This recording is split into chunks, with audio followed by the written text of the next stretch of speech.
My name is Besch, and I'm presenting to you all from my room, in quarantine, like all of you are right now. As the COVID-19 epidemic grows, so does fear, uncertainty, and isolation as we all find ways to keep ourselves occupied at home. The number of cases in the United States recently surpassed 1 million, showing this pandemic to be a very real situation to many people. In isolation, communities are doing their best to support medical workers who risk their lives, as well as their families' lives, to battle a virus that has no vaccine or treatment. The future is uncertain as millions file for unemployment and schools move online. Life as we know it is over for an unknown amount of time. This global pandemic is an example of trauma-inducing hardship that all individuals can face. Everyone experiences challenge of varying levels throughout life. The death of a close family member or friend, rape, abandonment, physical injury, going to war, school shootings, natural disasters, and pandemics are all examples of events that can be extremely challenging. Different experiences can be more challenging than others, and can be more challenging for one individual than another. While trauma is extremely stressful, the struggle of overcoming a traumatic experience can make people grow. Trauma should not be recognized as a completely negative experience, but rather as a catalyst for multiple natural reactions, including positive change. There's another way to understand what trauma really is, and how individuals can embrace their experience in a way to better themselves and their relationships. We all have individual understandings of how the world works, based on years of experience that integrate into an overall worldview. An understanding of the world can be fairly flexible and capable of integrating new knowledge, for that is what humans are made to do, add new information to patterns and analyze those data. However, an intense, deeply distressing or disturbing experience, traumatic experience, may be difficult to integrate into one's understanding of the world. A traumatic experience can make someone wonder how they could possibly live in a world where such a horrible experience could happen to them. From that experience, there's a huge shift in how they look and interact with the world around them. While a traumatic experience may be stressful to an individual, it serves as a catalyst for cognitive processing afterwards.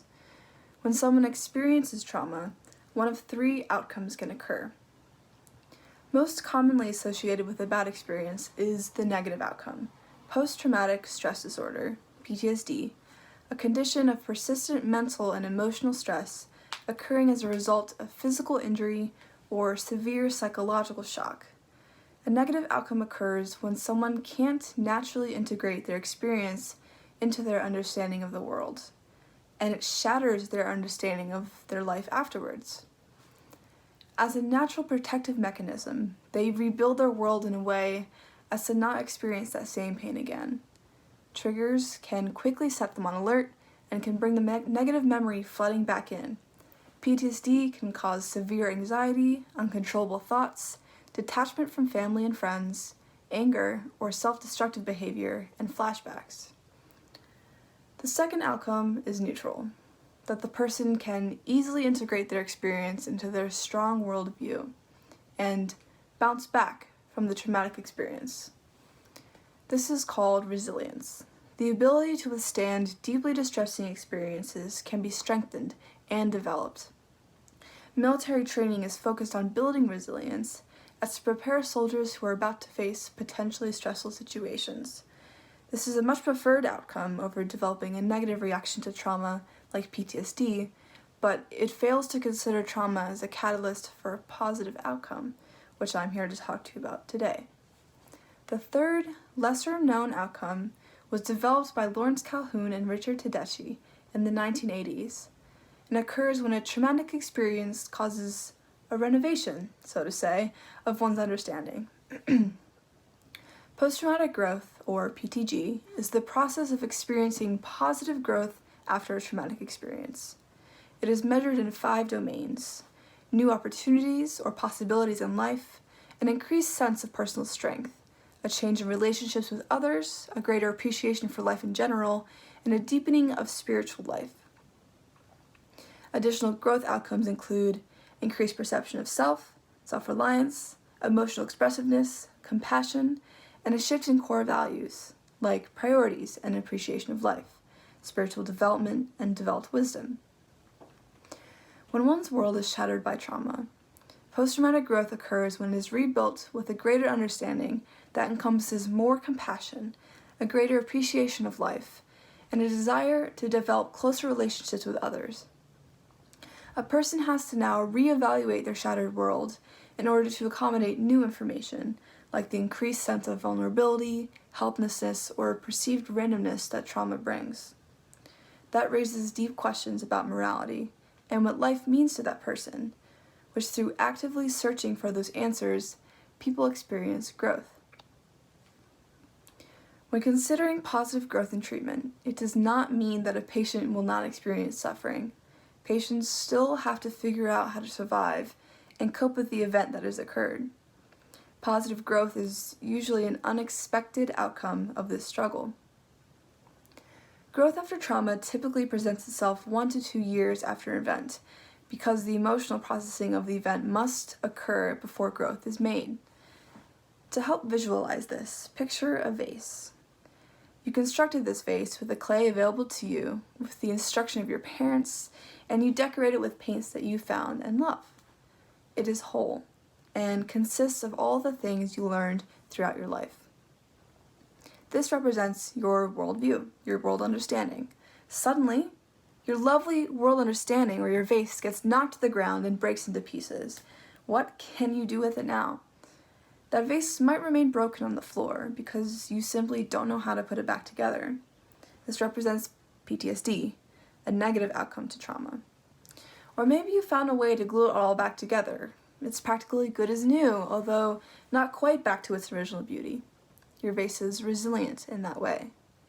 Or finally, you see your vase shattered on the floor and decide to take the pieces and build a mosaic, even more beautiful than the original vase. Using the smashed vase to compose even something more encapsulating is post-traumatic growth. It is important to understand how responses to stressful situations occur on a biological level, because it explains why people react the way they do, and how all reactions are completely natural and expected by evolutionary habits. The brain rewires its circuits to understand patterns in order to influence reactions when placed in similar situations in the future. The most important biological relationship in processing traumatic situations is between the amygdala and the hippocampus. The amygdala is responsible for processing emotional information, and the hippocampus processes and stores that information into long-term memories. In a fight-or-flight situation, the amygdala will skip higher-level processing in the frontal cortex and send emotional fear directly to the hippocampus, which then activates an influx of powerful hormones to initiate fight or flight. When this happens, high levels of hormones from stress, especially cortisol, damage the neural pathway to the hippocampus, which limits the processing and storage of memories. This is why people with PTSD experience flashbacks. Memories that don't file into long-term remain as active memories. When a certain sight or sound reminds someone of danger, that fight or flight response is immediately triggered because the active memory is right there to remember it. To fix this, time is needed to repair the hippocampal pathway, and there have to be minimal triggers, which can continue to damage the pathway more. A vicious cycle can ensue, one in which a patient cannot release themselves from a traumatic memory because of their brain's lack of cognitive ability to process it. That is why therapy uses reassociation, as to change how people feel with those sights and sounds to remind them of more positive things, and allow the memory to finally process into long term.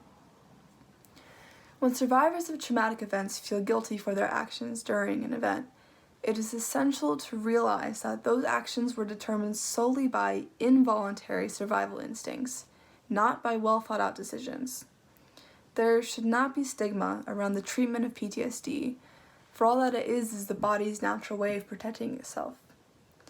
An understanding of the biology of trauma can help people process their actions in a way that allows for forgiveness of themselves. And not all people process trauma the same way. Some individuals are better at healing or integrating traumatic experiences into long-term memory. The evolutionary reason for this is that in caveman times, after something terrible happened, some individuals needed to remember the traumatic event to prepare to protect the tribe if it happened again. But there was still a need to return to the daily life of taking care of children, collecting food, and hunting. Some needed to recover quickly to ensure the survival of the group. Variance in this way is completely natural. Not only are there psychological benefits and healing which arise from trauma recovery, like decreased anxiety and depression, but there are actual physical benefits which may come from post-traumatic growth. In a study conducted on patients with HIV, those who exhibited post-traumatic growth ended up having a stronger immune system. In fighting the stress of trauma, the body became more resistant to future stresses, even medical conditions. Changes in perspective on living and improvement in social behavior can also yield better health outcomes in terms of the stress response experienced across all areas of life. The type of individual that is most likely to experience growth are those who are open to actively approaching recovery.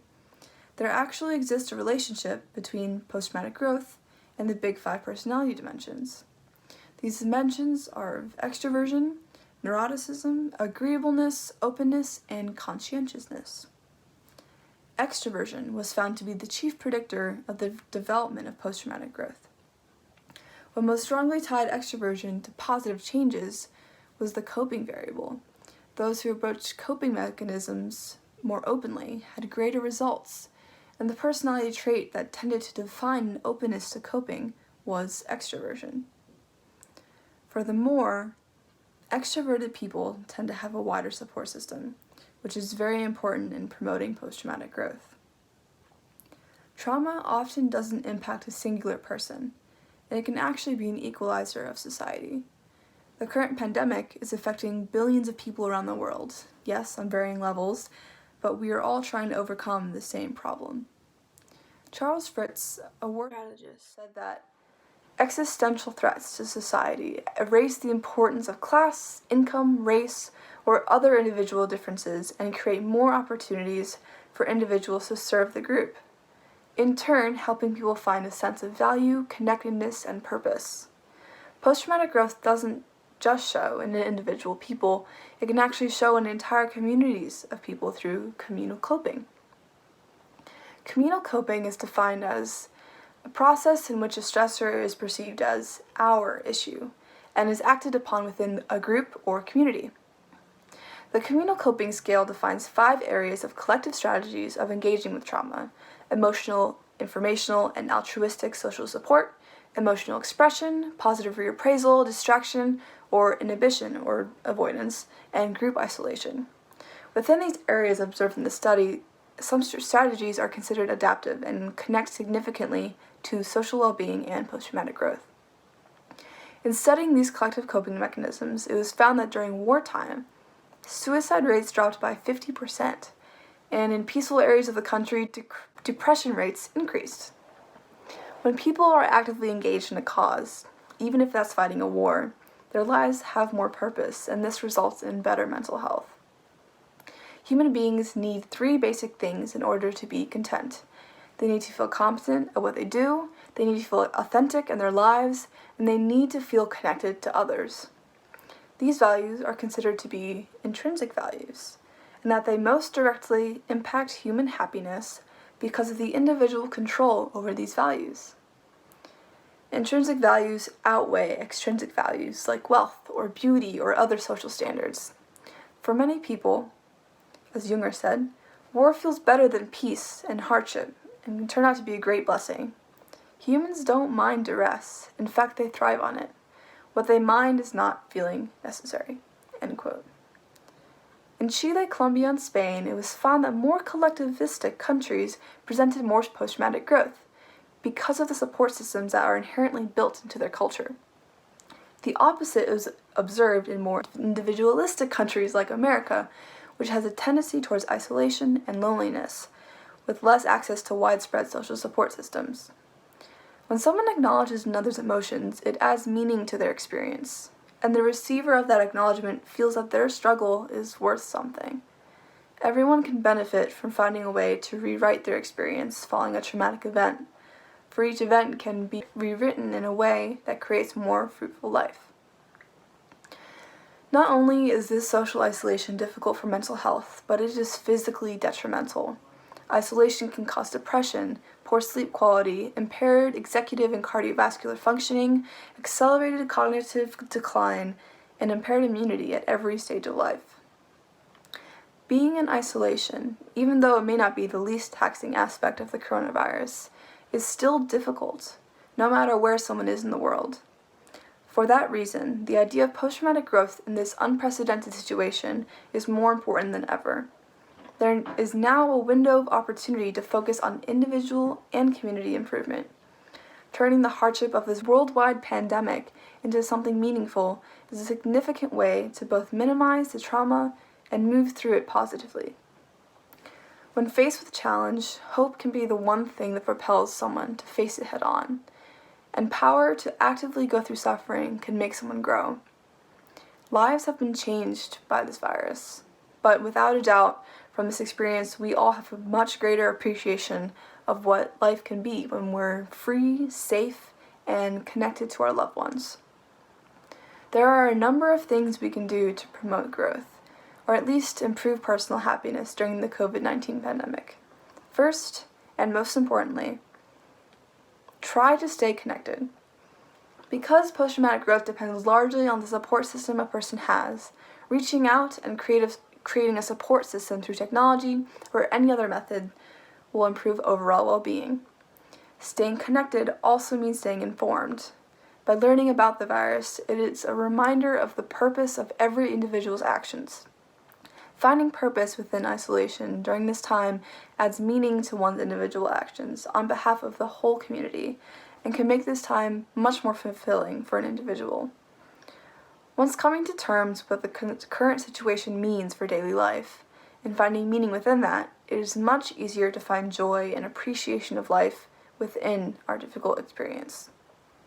People are coming together all over the world to sing outside their balconies with each other, and communities clap for medical workers at 8 p.m. when hospital shifts change.